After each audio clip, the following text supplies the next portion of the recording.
you might have done. Right, it may have slowed down the approach to recover that baby, right, to make sure that we could do it as safely as possible, to make sure that the baby was safe and make sure that the officers were safe as well. So it may have changed that. I don't know, again, because I wasn't at the scene.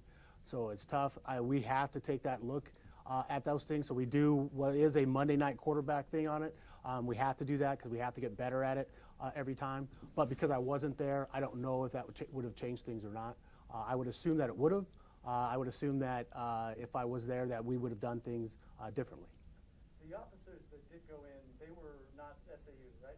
That's correct. So eventually SAU came and, after the second volley, as you mentioned, is that kind of how the... Yeah, SAU was en route to the scene after the first volley when the officer was shot.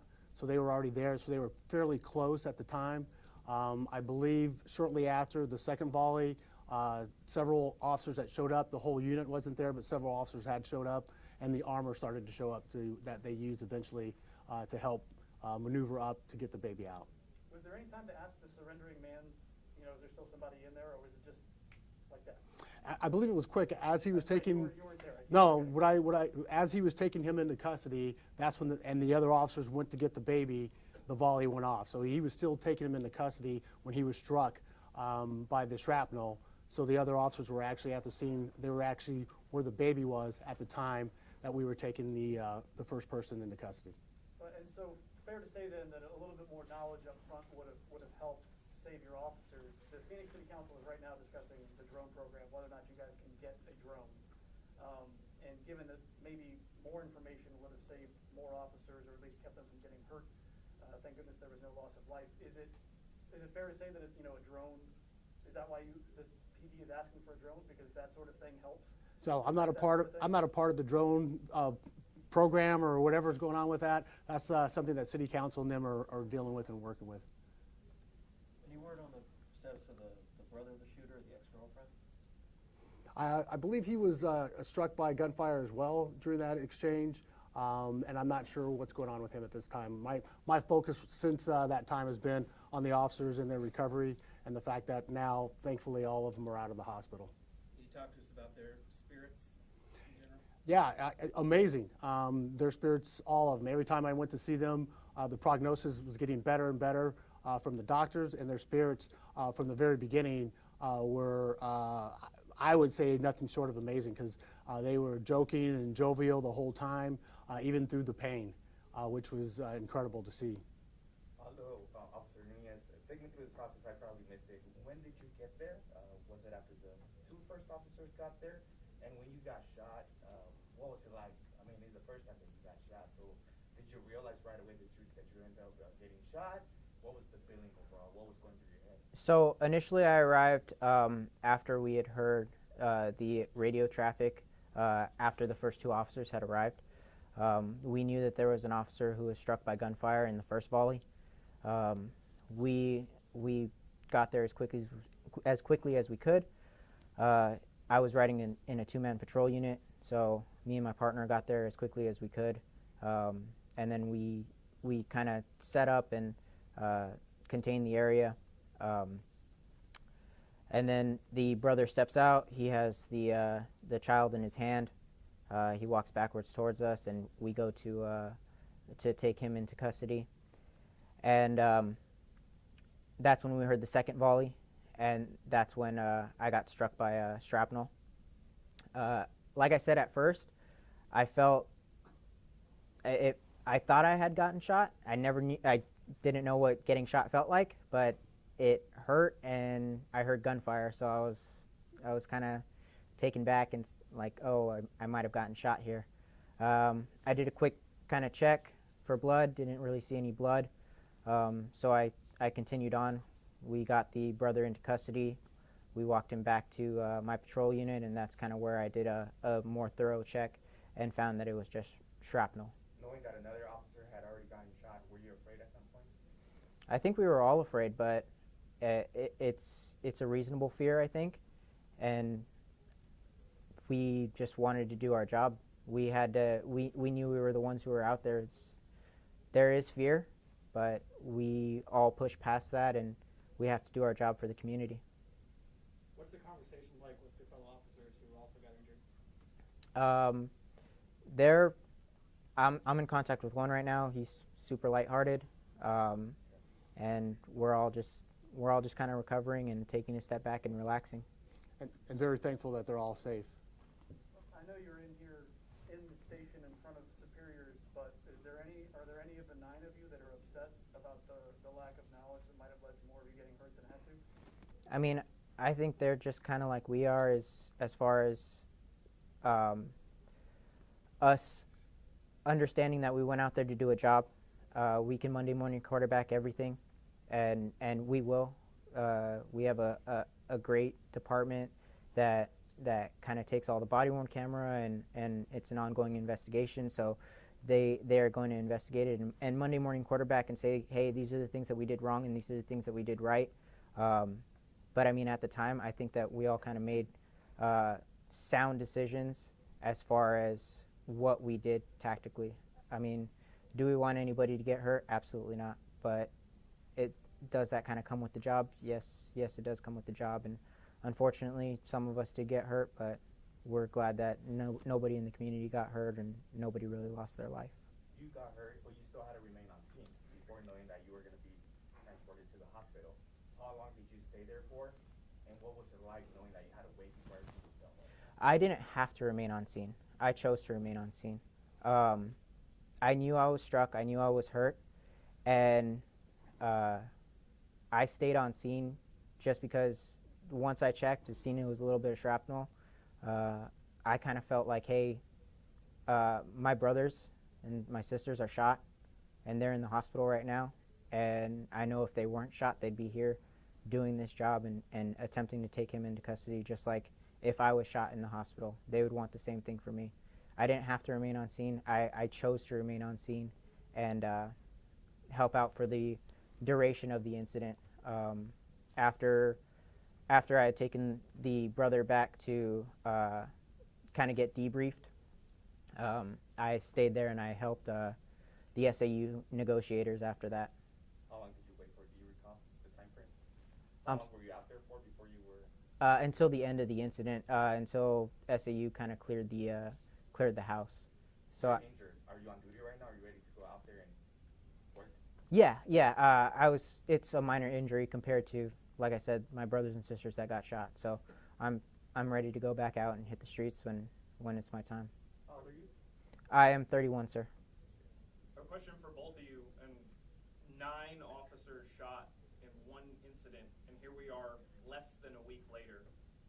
Not only is everybody alive, everybody's out of the hospital. What even goes through your mind when you think about that? Very thankful, right? Miracle that we had that many people actually struck by gunfire and all of them out of the hospital, like you said, less than a week later. It's nothing short of that. Count our blessings and are thankful for that, which is, like Aldo said earlier, which is why we owe it to those officers that were hurt to dive into that and then do better next time, right?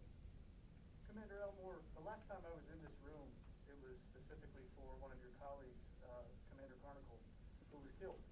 And you said you were not on scene, but you're the commander of that Maryville unit there. So knowing that had happened, almost, I think it was 2020, almost a couple of years ago, and hearing that you had so many officers injured, did you think about Commander Carnicle and the idea that something like that may have happened again? I think about all the officers who've got hurt, all the ones that I've known who've been injured in the line of duty. I've been on since 1992, and there's been several, right? And so all that stuff crosses your mind when you're responding to that scene. I initially went to the scene and then to the hospital. So yeah, all that crosses your mind. And then again, like I said, what we owe those officers and those officers that got hurt is to do a review of this and find out what went right, what went wrong, and then how we can be better next time. Well, and what does that look like? Does that mean, debriefing everybody who was on the scene and then just sorting through all the reports? And then what is the review process? Yeah. So for me internally, we're looking at as much of the information as we can. We're looking at the radio calls, the body-worn camera, talking to the people that were out there, debriefing them, getting that information, and then seeing what we could do better. Officer Nunez, just technically, does that mean it was a bullet fragment that had ricocheted off something else? Yes, sir. Is that what it was? Okay. Yes, sir. Can you walk perfectly fine at this point? I can walk perfectly fine. I have full mobility. I'm up and around. Well, have Not they said injured. when you are cleared to come back yet? The doctor had cleared me there when I was at the hospital.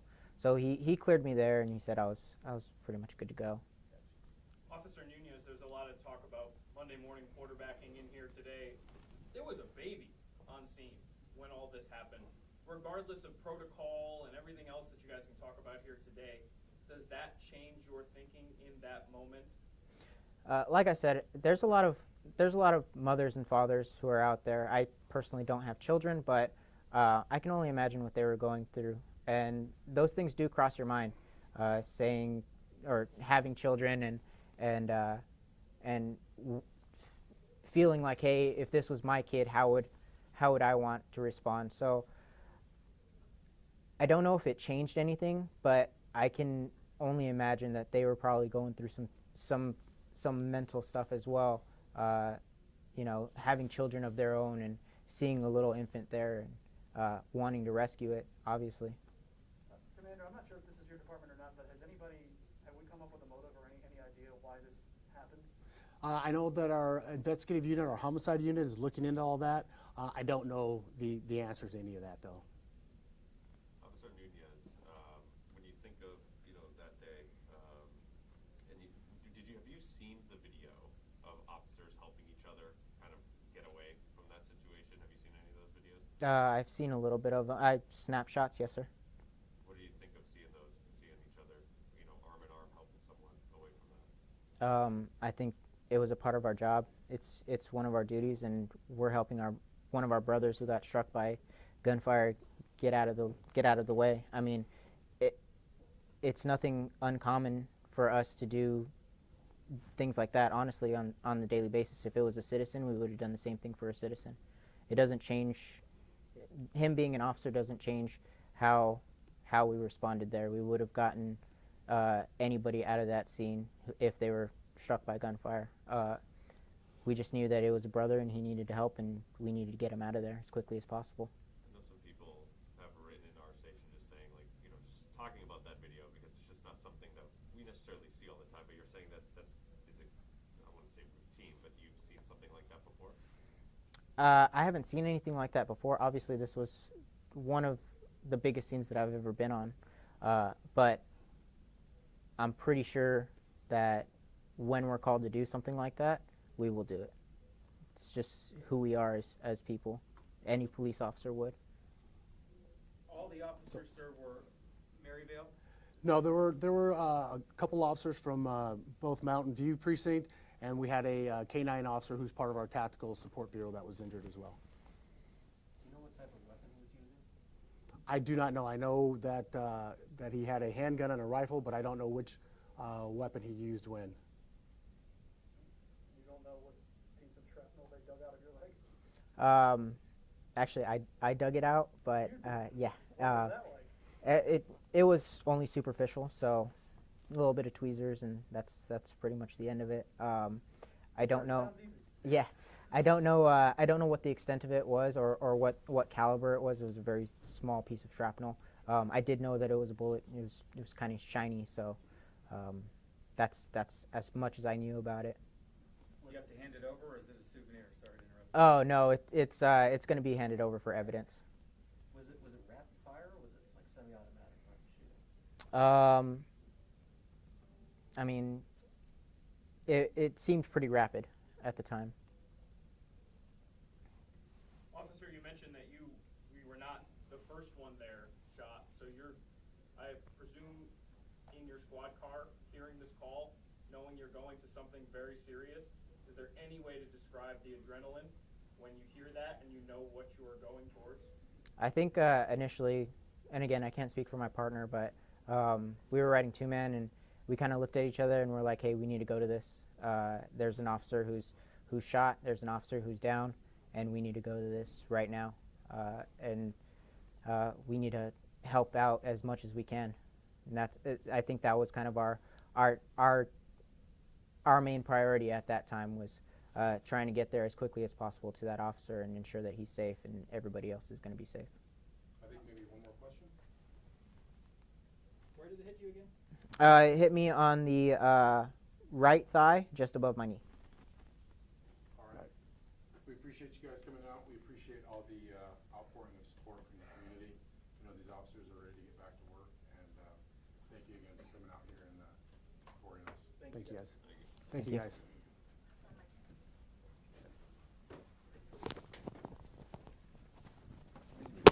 Nice to meet you. Aldo. I went to I'll bring him right back. Okay. I'll bring him right back. Oh, no, no.